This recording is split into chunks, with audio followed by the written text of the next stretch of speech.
بسم الله الرحمن الرحيم الحمد لله رب العالمين والصلاة والسلام على أشرف الأنبياء والمرسلين وعلى آله وصحبه أجمعين أما بعد. ويجب العشر فيما سقي من السماء والسيوح ونصف العشر فيما سقي بكلفة كالدوالي والنواضح. تو آج یہاں پر بتلا رہے ہیں کہ زکوٰۃ جو واجب ہوگا حبوب اور ثمار میں کتنا دینا ہوگا. تو کہہ رہے ہیں کہ عشر دینا ہوگا، جو بھی عشر دینا ہوگا جسے پٹایا جاتا ہو آسمان کے ذریعے سے. والسیوح کا معنی یہ ہے، سیوح کا معنی الماء الظاہر الجاری علی وجہ الارض، الماء الظاہر الجاری علی وجہ الارض، یعنی جس کھیت کو پٹایا گیا ہو آسمان کی بارش سے یا کہ بہتے پانی سے، تو اس میں کہا گیا کہ عشر دینا ہوگا، عشر دینا 10واں حصہ دینا ہوگا. ونصف العشر فیما سقی بکلفۃ، اور نصف عشر دینا ہوگا جس کو پٹایا گیا ہو مشقت کے ساتھ، پریشانی کے ساتھ. جیسا کہ مثال دے کر سمجھا رہے ہیں کالدوالی، یعنی دوالی کا معنی یہ ہے، کہتے ہیں کہ جس میں کہ بقر وغیرہ کو باندھ کر گھمایا جاتا ہے اور پھر پانی نکالا جاتا ہے باندھ کر کے، یعنی ایک ہوتا ہے اس میں باندھ دیا، ڈول کو رسی کے ساتھ باندھ کر کے گھمایا جاتا ہے اور گھومتا ہے تو رسی اوپر آتا ہے پانی نکلتا ہے. دوالی یعنی مشقت کے ساتھ پٹایا جاتا ہے. نواضح کا مطلب ہوتا ہے، اصل تو معنی تو بعیر کا ہے، نواضح کا معنی اصل تو بعیر کا ہے، لیکن یہاں پر مراد یعنی ہر وہ چیز جس کے ذریعے سے پانی کو پٹایا جائے، یعنی کھیت کو پٹایا جائے، یعنی مشین وغیرہ یا ایک اونٹ پر لاد کر کے پانی کو پٹایا جائے کھیت کو. یعنی اونٹ پر لاد کر کے اگر کھیت کو پٹایا جاتا ہو یا کوئی مشین وغیرہ کو لگا کر کے کھیت کو پٹا رہے ہو، تو ایسے وقت میں کہہ رہے ہیں کہ نصف عشر دینا ہوگا. اور آپ جانتے ہیں کہ اللہ تبارک و تعالیٰ نے زکوٰۃ کو اغنیاء کے اوپر فرض کیا ہے تاکہ فقیروں کو فائدہ ہو، اور اللہ تبارک و تعالیٰ نے اس فریضے کے لیے بہت ساری تفاصیل اور احکام بیان کیے ہیں. اس طریقے کے احکام بیان کیے ہیں تاکہ ایسے احکام بیان کیے جس میں کہ نہ غنی کے اوپر ظلم ہو اور نہ فقیروں کا حق ضائع، دونوں دیکھنا ہے. نہ اس کے اوپر بھی ظلم ہونا چاہیے، نہ فقیروں کا حق بھی مرنا چاہیے. تو جہاں پر مشقت نہیں ہے پٹانے میں، کوئی خرچہ نہیں ہے، کہا کہ عشر دینا ہوگا. اور جہاں پر مشقت ہے، تکلیف ہے، انسان کا پیسہ لگتا ہے، خرچ آتے ہیں، تو وہاں پہ کہا کہ نصف عشر دو. تو یہ دونوں طرف یعنی احکام جو اس کے بتلائے گئے ہیں، اس میں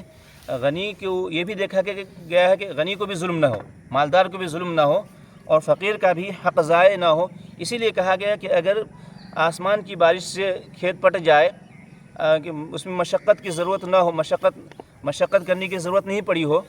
تو عشر دینا ہوگا. اور جس کے اندر انسان مشقت کیا ہو، پیسے لگا کر کے پٹوایا ہو یا بہت زیادہ مشقت کیا ہو، تو ایسی صورت میں کہا گیا کہ نصف عشر دو. اور اس کے بعد کہہ رہے ہیں کہ یعنی یہ زکوٰۃ نکالے گا کب، نکالنے کا وقت کیا ہوگا بھائی. تو کہہ رہے ہیں کہ وَإِذَا بَدَأَ الصَّلَاحُ فِي الثِّمَارِ وَاشْتَدَّ الْحَبُّ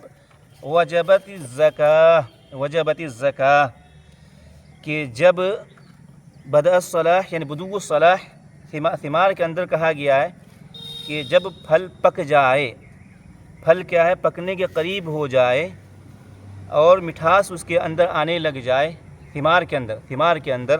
مٹھاس جب اس کے اندر آنے لگ جائے یا پکنے کی شروعات ہو جائے، تو اس کو کہتے ہیں بدو الصلاح، ثمار کے اندر. اور نخیل میں کب کہیں گے کہ وہ پک چکا ہے، تو کہہ رہے ہیں کہ جب وہ سرخ ہو جائے یا پیلا ہو جائے. وفی النخیل، یہ نخیل کے اندر کہا گیا کہ جب وہ سرخ ہو جائے یا پیلا ہو جائے تو یہ مانا جاتا ہے کہ وہ پک گیا. اور حبوب کے اندر کہا گیا کہ کب مانا جائے گا، حبوب کے اندر یعنی کب، جب پختہ ہو جائے. یعنی حبوب میں کب زکوٰۃ نکالیں گے، تو کہتے ہیں کہ جب پختہ ہو جائے تب زکوٰۃ نکالیں گے،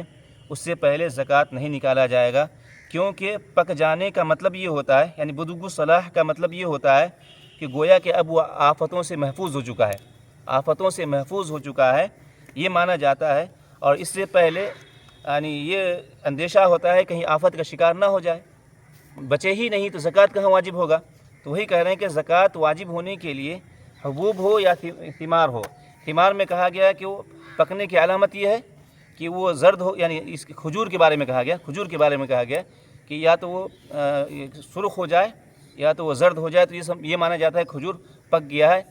اس میں زکوٰۃ واجب ہو گیا ہے۔ اور حبوب میں کہا گیا کہ جب وہ پختہ ہو جائے، جب وہ پختہ ہو جائے تب یہ مانا جاتا ہے کہ وہ کیا پختہ ہو چکا ہے، یعنی زکوٰۃ اس کے اوپر واجب ہو گیا ہے۔ تو وہی کہہ رہے ہیں کہ وَإِذَا بَدَا الصَّلَاةُ فِي الثِّمَارِ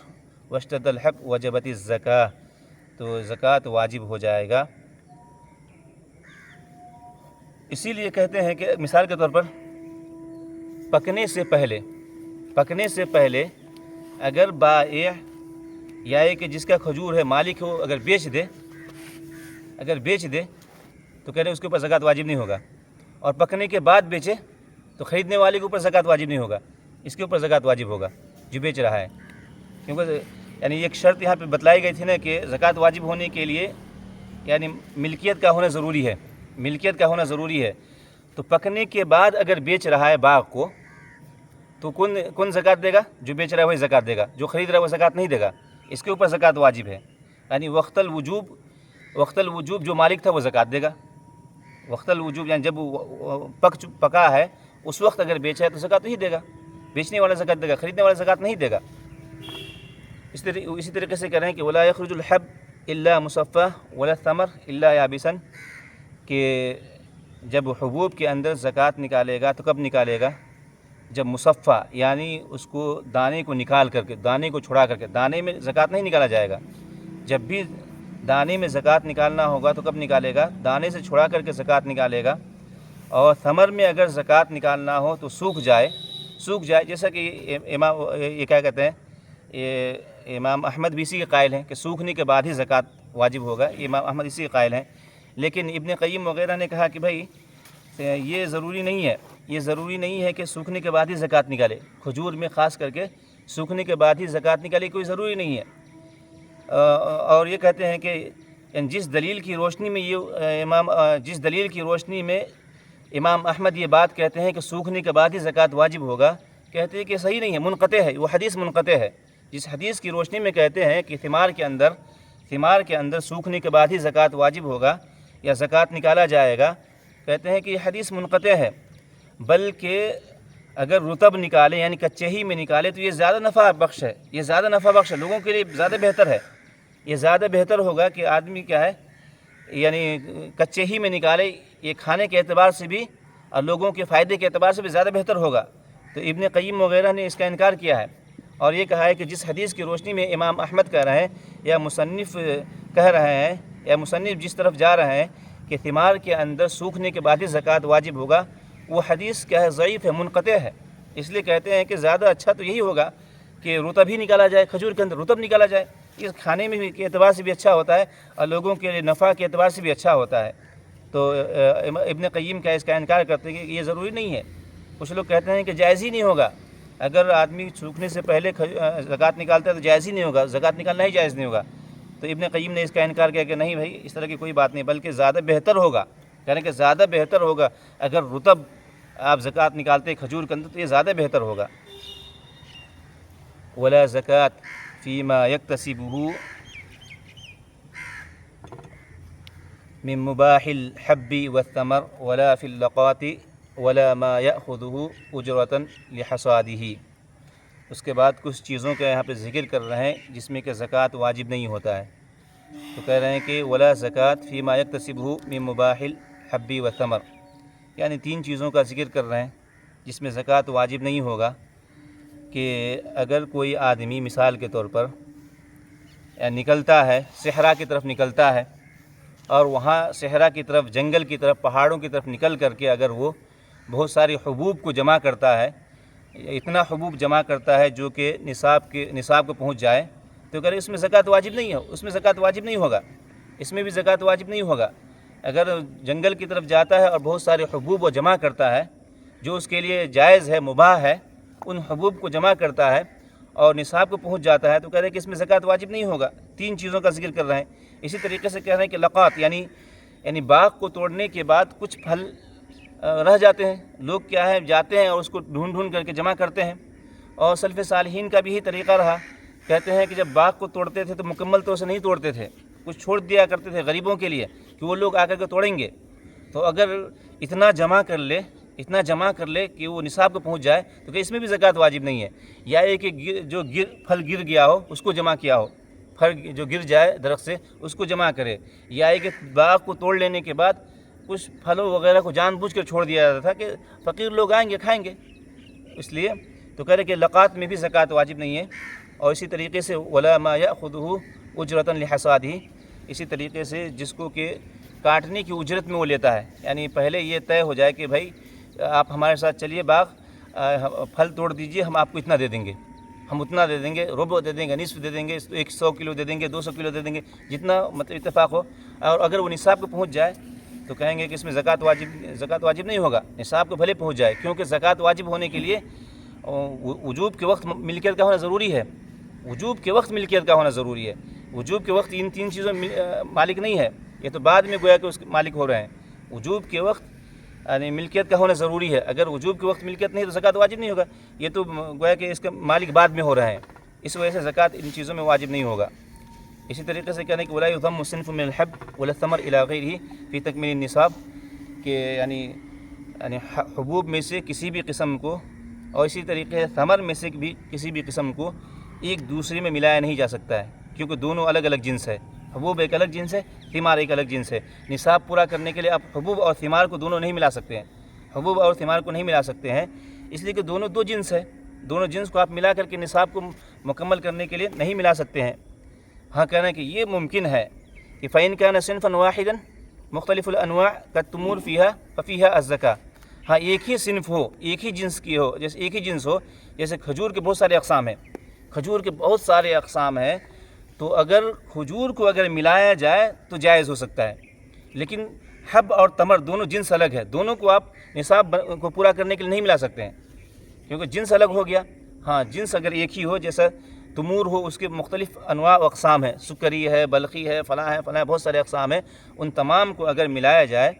تو کہتے ہیں ایسی صورت میں زکوٰۃ اس کے اوپر واجب ہوگا، ملایا جا سکتا ہے اور اس میں زکوٰۃ واجب ہوگا۔ وَيَخْرُجُ مِنْ كُلِّ نَوْعٍ زَكَاتَهُ، کہہ رہے ہیں کہ یعنی جتنے بھی انواع ہیں ان تمام انواع میں زکوٰۃ نکالیں گے۔ اصل تو یہی ہے کہ ہر انواع، جتنے بھی انواع ہیں ان میں زکوٰۃ نکالنا چاہیے، اس میں زکوٰۃ نکالنا چاہیے، اور یہی گویا کہ امام احمد کے نزدیک مشہور قول ہے،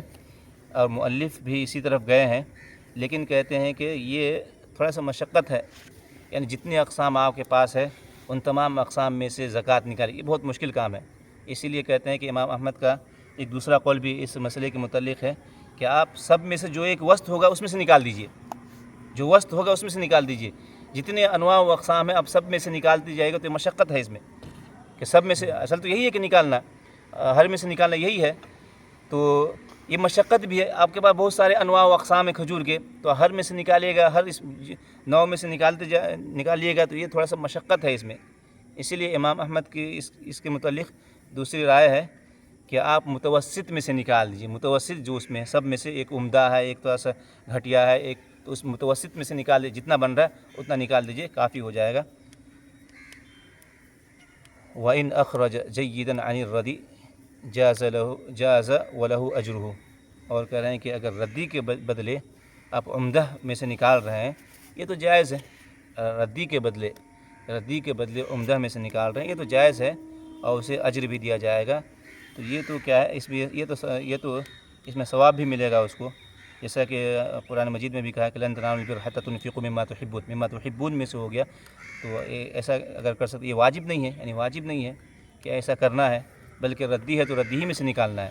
جس طریقے سے جو کھجور آپ کے پاس اسی میں سے اصل یہی کہ اسی میں سے نکالیں، لیکن اگر آپ ردی کے بدلے عمدہ کھجور نکال رہے ہیں تو کہہ رہے ہیں کہ یہ جائز ہو جائے گا، جائز ہی نہیں ہوگا بلکہ اس کو اجر بھی ملے گا اگر اس طریقے سے کوئی آدمی کرتا ہے تو اسی پہ ختم کرتے ہیں، کافی